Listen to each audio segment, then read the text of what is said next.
Hey, welcome back, everybody. It's time once again for Closing the Wealth Gap. The one show, maybe the only show that shows you how to close the wealth gap in your own life with the man who's done it for many, our wealth coach himself, Tyrone French. Hey, Tyrone. Hey, everyone. Welcome to another episode of Closing the Wealth Gap. I'm your host, Tyrone French. Hey, what I'd like for you to do is if you like this show, you like this content, you're inviting your friends and your families, take a minute and go to closingthewealthgap.net, hit that follow button. It'll really help us out. If you like this quality content, you can also go to my website, which is tyronefrench.coach. Check out the free platform, information, videos, articles, or just go to coachtyronefrench.com. Either way, you're going to get quality content, and guess what? Doesn't cost you a dime. So again, thank you guys for tuning in. Also, just want people to know, just for full disclosure, the things that we talk about on this show is just for information and educational purposes only. We are not giving financial advice. With that being said, Mr. Paul Roberts, how you doing, buddy?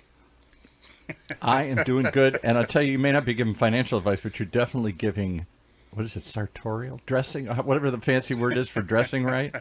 That looks a sharp outfit. I like that navy and navy blue and everything. Well, I tell you, people ask me about the Navy, and they'll say, thank you for your service and everything. And I got to tell you, it was my pleasure. It was an absolute treat. I mean, some of the memories come back as far as, every time we went on a deployment, somebody didn't come back.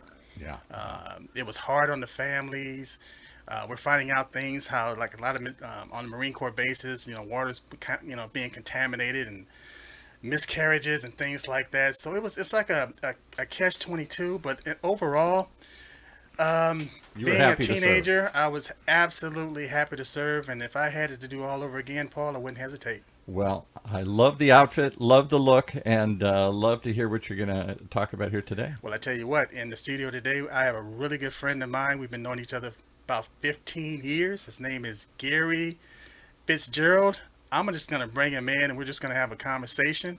Two friends over a little 6-ounce bottle of water. I wasn't going to say beers. And Gary, I'm just going to bring you on in. How you doing, buddy? I'm doing great, Tyrone. Thanks for having me. Well, thank you for being here. I know with your schedule and everything, we've been trying to do this for a while. All of a sudden, the stars lined up. I was thinking about you one day, and I just sent you a text message and said, hey, Gary, can I get you on the podcast?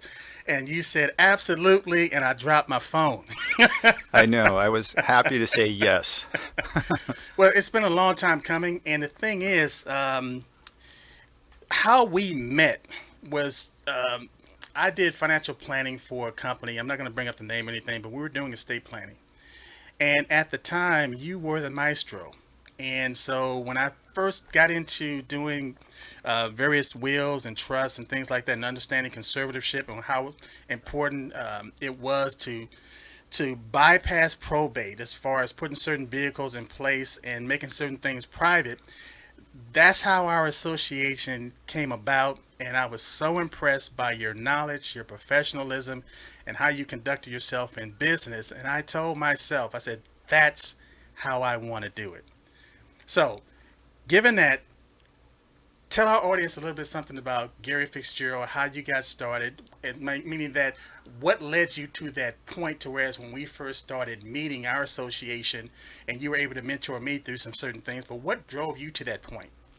I think I was in the same place as you, Tyrone. Years back, I was insurance, mainly insurance, a little bit of financial advising, not at the level that you do. And, you do it for a while, and you see how it impacts people's lives. Yes. And then you see people, they pass on. And then the family reaches out to you, and they go, what do we do? And then you find out, right? Yes. Nobody's planned anything, right? Right. My wife's best friend from elementary school's husband passed away suddenly. 2 kids in high school, they didn't even know if they had an insurance policy. Right. They didn't have anything. It was awful. And the light went off in my head, and I said, I've got to learn this. and find out what options are available. Yes. And I don't know about yourself, but my parents have passed. I've had a lot of family pass in my lifetime, Yes. and I've seen everything. Yes. Everything. People being in probate for years, people Yes. avoiding probate, people passing their estate quickly and easily without any hassles, and just every which way. And so through personal experience and through investigation, I found that living trust were probably the best vehicle for most people.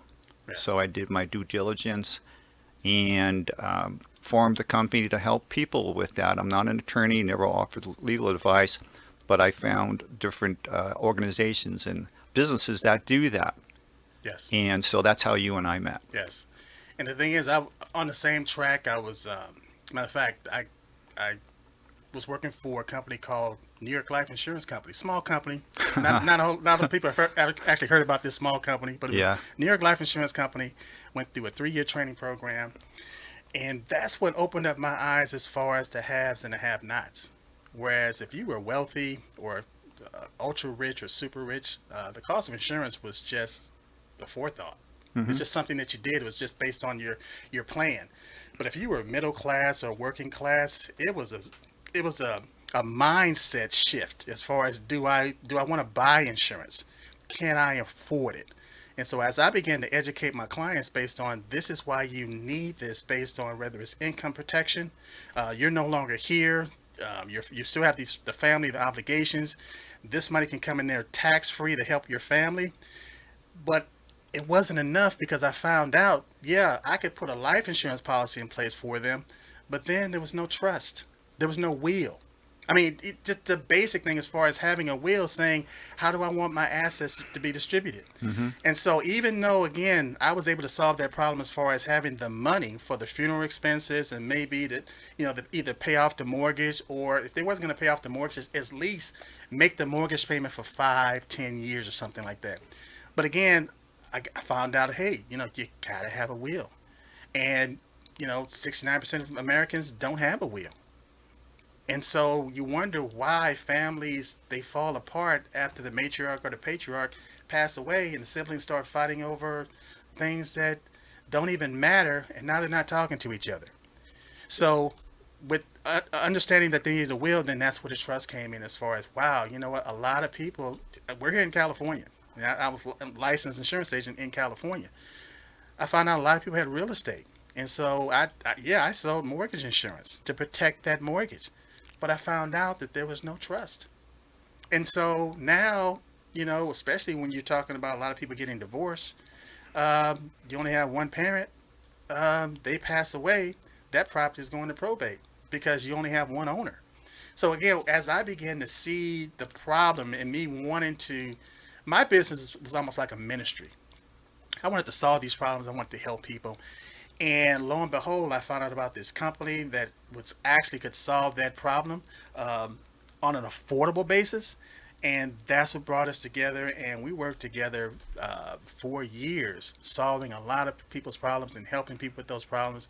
And to this day, you don't find out the job that you did until after they need it. After the death in the family, after they see that all the planning that they put in place is actually working, and that's when you get the smiles and the thank yous, and I started not to do this, and I'm so glad you followed up with me and we took care of this.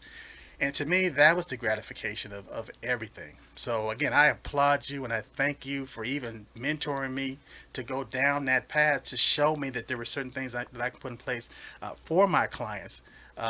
To help, not just to help them, but I began to understand generational wealth. Right. And that's part of the reason. I mean, you're extraordinary in your care for the people that you work with, Tyrone. I knew that from the start, and I had relationships with thousands of Asians throughout the United States. And there were just some people that were just extraordinary, and you're one of the top 10 that I've met. Because you're carrying your professionalism, and so it really stands out, and that's why we're here today too. And remind me to write that check after the. No, it's the truth. It's the truth. You deal with a lot of people, but they're doing it as a part-time thing, or they're kind of dabbling in it, or they really don't want to get involved, right? It's not I made the sale, Right. I'm going to move on. But you're Exactly. not that guy, right? And that's why you're doing this besides. I've seen a lot of guys make a lot of money in this industry, Mm-hmm. but I've never been that guy, like you said, to just, I made my money, on to the next person. Yeah. Because it's almost like when you learn something. Once you learn something, you find out so many other aspects of what you just learned that you don't know. Right. And it's never ending. It's a journey. And when I realized that financial planning and generational wealth, it's not a destination, but it's a journey, Mm-hmm. it just made it a lot easier for me. I just began to understand and see the process. And now I'm not just dealing with a husband and wife. I'm dealing with the kids. And hopefully, just based on longevity, you're dealing with the grandkids. Because the company that I set up is generational. Mm-hmm. Tyrone French, I mean, the human being, the person, is going to be dead and gone. But Tyrone French, the organization, the institution, is going to live on and on and on. So we're still going to be servicing clients, hopefully 100, 2 years, 300 years from now, with the Right. same philosophy. Mm-hmm. And that's the truth. And you see that, but most people don't. And your clients don't see it most times until you bring it to their attention, Yes. right? Because everybody's immortal, Yes. right? And Yes. then something happens, right? Yes. That's been my experience. You talk to people and, they're not really interested. But then, who knows? It could be a week, it could be a year, it could be 10 years later. Somebody Something close happens. to them passes Yes. away and they see what happens. Yes. And they say, I don't want that to happen to my family. Or the reverse, from my own experience, my father had a living trust. And it was so easy. Everything was easy after that, right? And so you learn one way or the other. Right. I want that or I don't want that. Right. And then all of a sudden, they want your time, Right. And so what you're doing for your people is making them aware of there's Yes. two options. Yes. Which option do you want to follow? Which Exactly. path? What legacy you want to leave? A saying that I think is very powerful is your last impression is a lasting impression. Yes, I agree. And that goes a long way. We all want to leave the world, I think, better than we came into. Yes. The people that we care for and that we love, we don't want to leave them holding the bag or trying to figure it out. Right. Or pulling their hair out. There was a woman in California that I worked with years ago. Her mother passed away, and her property went into probate. She didn't have anything in place. So this is before this woman became a financial aid. She wasn't aware of any of this stuff. Okay. But she learned the hard way. And unfortunately, the time that her mother's property was in probate, the market took a big dive. Yes. They lost hundreds of thousands of dollars. Yes. It wasn't just time, it was money. Yes. And that set her on fire. She's never going to allow anybody to go through that. Yes. I tell people, you could have been the best husband, the best wife, the best father, the best mother, the best brother, sister, uncle, whatever. When you pass away, the last thing people remember is the position you left them in. Mm-hmm. So all the other stuff that you did is out the window. They're looking at, wow, nothing was in place. We got to take time off from work.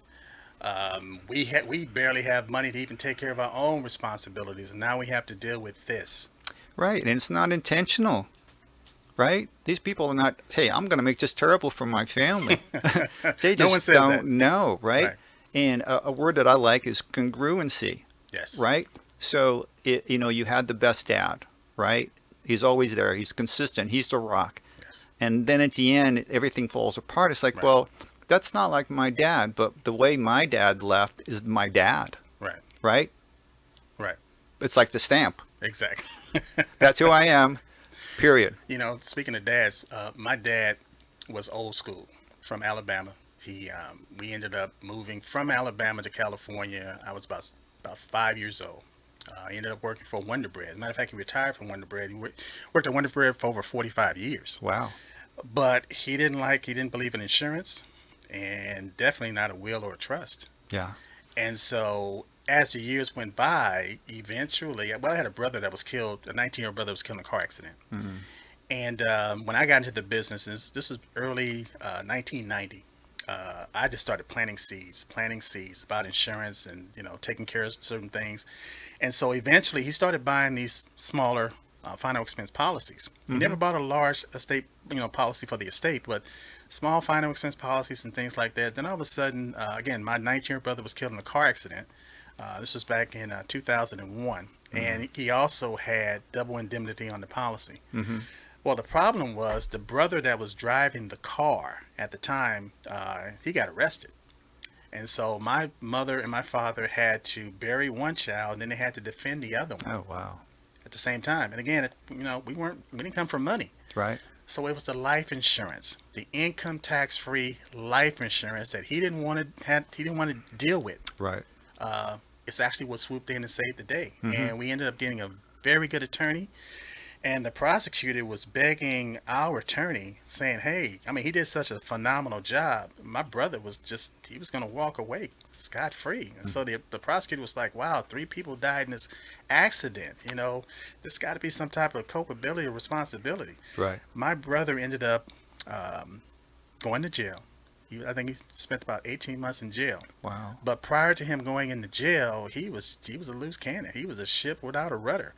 While he was incarcerated, his total perspective changed. He got his GED. He got out, became an electrician journeyman, and night and day. He has a family now. He supports his family, and he's just. I'm proud to say he's a grown man. Yeah. But had we not had the life insurance, the money to take care of that situation, he probably would have had a public defender, and he'd probably still be in jail, and he'd probably be bitter about it. So again, who knows? But I'm just saying the importance. You never know the importance of life insurance until you find yourself in certain scenarios where, again, that income tax-free money, it helps. And I'll tell you another story. My dad, when I first got into the insurance business, he didn't think I had a quote unquote real job. Right. Because I work for myself. I had other brothers that were working and stuff, and I'm making more money than them, but I didn't have a quote unquote real job. Right. And it wasn't until my dad passed away back in 2019, and they were going through his wallet. My mother was going through his belongings and stuff, and lo and behold, she pulled out a business card. It was worn, torn, frayed and everything, but it had Tyrone French and Associates. And like I said, he was old school. He wasn't going to tell me how he was proud of me and everything, but when my mother gave me that business card and I saw that he kept it in his wallet, I knew. Yeah. Yeah. Yeah. That's what we live for, right? It's family. For me, my dad always told us from a young age, family comes first. It's always family. Yes. And, you don't really pay attention to it so much as a kid, but you're around your family a lot, of course. Yes. But as you get older, and we're blessed. We have 4 grandkids, and we've got a wonderful life, and we know it. And that's our most important thing in our life, and that's what we focus on. Yes. And you can't take things for granted, because as we get older, right? I'm turning 64 in a couple of months. You see a lot. Yes. Oh my gosh, 64, man, you don't look 64. Yeah. I appreciate it. Either you do. You're in good shape. Yes. But you don't know what tomorrow's going to bring, man. You've heard us 1,000 times. These cliches are around because they're true. Yes. Right? And you've got to, plan for the worst. You really do, in my feelings, right? You've got to plan for every contingency and hope for the best, right? Put that money out and hope you don't, as I was younger, I had term insurance. Right now I have permanent insurance, right? Because you have to understand that. Because your term policy is going to run out. For those of you out there on a term policy, yes, comes the day it's going to end and your premium is going to go sky high. So anyway, I heard a certain age, I said, well, I need to get a permanent policy. And so I'm protecting my wife. It's just money that she probably won't even need, but it's there, and I feel good about it, and it can go to our grandkids or our kids or whatever, right? Right. But, my mom died on my 30th birthday. Out of the blue, had a massive heart attack. Wow. And you just don't know. Everybody's got a story. Yes. Everybody does. That's why they call it history. Period. Right? And so either you learn through your own experience, or like somebody like you listen to Tyrone, who's heard a lot of experiences besides his own, and has experience in helping people achieve that. That's what the value is, okay? Yes. Because you're going through your life, you're so busy, right? You're hustling, you got your family, you got the sport games, you got the concerts, you got the right, Yeah. right, all that stuff. And then something happens, and you hadn't had the time to think about it. And that's why the value of somebody like you in their life goes a long way. Well, I thank you for sharing that, and I appreciate your kind words. But it's like I was saying, it's when I realized that my dad was proud of what I did. Yeah. It was like a shot in the arm, man, of adrenaline. Mm-hmm. And so my mother understood the process of planning. And so when my dad passed away, the first thing that we did was she wanted a trust. I was trying to figure out, well, when's the right time to break this to her and talk to her about it. And she approached me, hey, you know what, that trust thing that you talked about, I want to go ahead and put that in place. And, caveat, my mother, she loves her kids, but she adores her grandkids. And so she was not really doing that for the kids, but for her grandkids. Right. And for me, it really, I was just glad that she decided to get it done. Yeah. And going through the process and making sure the witnesses were there. And matter of fact, she turned it into a little like tea and cupcake type thing, with the witnesses, and had a family come over, and the notary came by, and they did all the documentation and stuff. And she felt so good about it. And here's the thing: when I'm meeting with a client, I kind of just sit back and wait to hear it. But it's almost like a sigh of relief where they say, "Oh, I'm so glad we got this done." Oh, for sure. For sure. And that made me think of this too, Tyrone. People get trust anywhere from their 20s up to their 90s. And if you're fortunate enough to have living parents, this is a conversation you need to have with them. Exactly. All right? I agree, 100%. It's uncomfortable. It's like, well, people are so Yeah. weird about death. We're all going to die, but nobody wants to admit it, right? Yes. It's like, what do you want me to die? You want my money? No. I want to make sure, because I know you want everything to go to who you want it to go to. Yes. I'm not asking who you want it to go to, but you want to go give it to an attorney or to the court or to the government, or you want to give it to the people you love. Yes. That's the choice, Yes. right? And that's the end result. But then Yes. there's that painful portion in between where you're going through the ringer with whatever could happen, because you don't know what's going to happen, right? I'm glad you brought that up, because you don't know what you don't know. You don't. And so when you find out how bad it could really get, that will alleviate a lot of the missteps or the misconceptions. Matter of fact, another thing that happens is people come up to me after they've seen somebody else nightmare. Mm-hmm. And all of a sudden, they find the money to do the things that they really need to do. At first, well, I can't really afford that, and it's going to affect my lifestyle, and I got to take care of this first and take care of that first. And then they see the event, and they say, wow, I do not want to go through that. And like I said, they find the money. It's very true. Yeah. Yeah, because if you really look at your expenses, and if you're really tracking your expenses, A lot of it's wasted anyway. I would say, I can't speak for everybody, because there are people that are struggling, right? And so that's maybe not in their, maybe they can't really do that today, but maybe they can plant a seed and start saving for it, right? Priorities and just being aware of it. But for most people, for I would say 98% of the population, this is a conversation and something they should seriously look at now. Yes. Because I'm just sorry, man. Things happened, Yes. Well, I tell you what, Gary, we're running out of time. I mean, this is a conversation that we can have all afternoon. Yep. And never get tired, because we can go up to stories after stories, events after events. What I want to do, though, is if you're listening to this conversation and you're interested in getting some more information, just go to Tyrone French, or go to Coach TyroneFrench.com.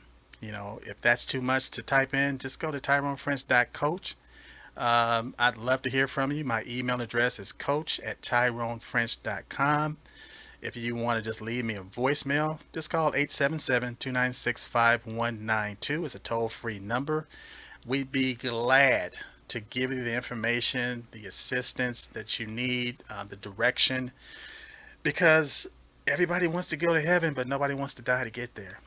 And death is going to happen. It's going to come for all of us. So eventually, I don't know what your religious beliefs are, but there's certain things that, again, even if you believe that you're going to be raptured, there's certain things, the people are going to still be here after you're gone. So for me, it's just being responsible and being caring and understanding that you're going to leave a legacy. Good, bad, or indifference, but you're going to leave a legacy. So, Gary, if somebody wants to reach out to you, how could they reach out to you, buddy? They'll reach out through you. Okay. Fair enough? That's fair enough. So I tell you what, Paul Roberts, I see you over there, and you've got. I see you got your handkerchief and you're tearing up a little bit, buddy. Oh my goodness! Fascinating discussion. My parents fortunately went through this advice. I'm an only child. When they passed away, they had a house and a little bit, and it passed quickly through and easily. But I see so many don't. I wonder what percentage of people. Let's say the baby boomers right now. I'm a baby boomer like you. The 60s. What do you think the percentage of our generation is that has a living trust? I bet Gary, it's pretty small. Well, I don't know today, but when I was really in the business, the number was pathetic. And obviously, as the person gets older, pathetically low. Yeah, it's shockingly low. Yes. Because I'm going to guess it's 10%, 20%. I mean, I don't know many people that have a living trust. It's hard to guess, but I can tell you the number is based on the will. Yeah. It's 67%. And a lot of times when you're focused on getting that will, the next step is the trust. So a lot of times if you don't have a will, you definitely don't have a trust. And if you have a living trust, it should have a will inside of it. So you don't need both, because it's basically and two what's different the things. difference? Real quickly, what's the difference between one and the other? Well, but the will, when you have a will with no trust, what you're guaranteeing that you're going to go through probate. Right. Because now a court has to adjudicate based on or divide those assets. Right. What the trust does, which also has a will, they call it a pour-over will. Anything that you haven't put into your trust, the will pours it over into the trust. But the main thing about the trust is that it's private. It bypasses probate. Right. And there's living benefits in the trust as well. Exactly. Okay, you can name a conservatorship, a guardian, a minor, power of attorneys for health, attorney. So it's not just a document for when you pass. It's a document for if anything happens. Absolutely. I'm glad you brought that up. Absolutely. Yeah. And with the other question I had is, we've had somebody talk about this before in another show. How many of us get remarried and divorced? What is it, 50%? I mean, it's a pretty high number. So it is. And people live long, so maybe they have 2 or 3 families because somebody died, and then they get remarried and other sorts of things. That's a whole nother kettle of fish. That's a whole nother mess. That's a whole nother topic as far as discussion. Yeah. Like I said, we can talk about this all day long. But I tell you what, Paul, we're in the midst of a celebrity, Gary Fitzgerald. He's got to go. He's got to go. He's got other things to do. So again, Gary, we'd love to have you back and finish this conversation. If that's something that you're interested in. Sure. And I tell you what, we're going to get a lot of responses. People are going to send me emails. You're going to call, they get the voicemail. And again, if you want to, I'll forward your information to Gary Fitzgerald. But again, buddy, thank you for coming in. I enjoyed the conversation. And My pleasure. hopefully we can do it again soon. Great seeing you. That's our show for this week. Closing the Wealth Gap. The one show, the only show that shows you how to take control of your financial future. Right here in Orange County's only community radio station, OCTalkRadio.net.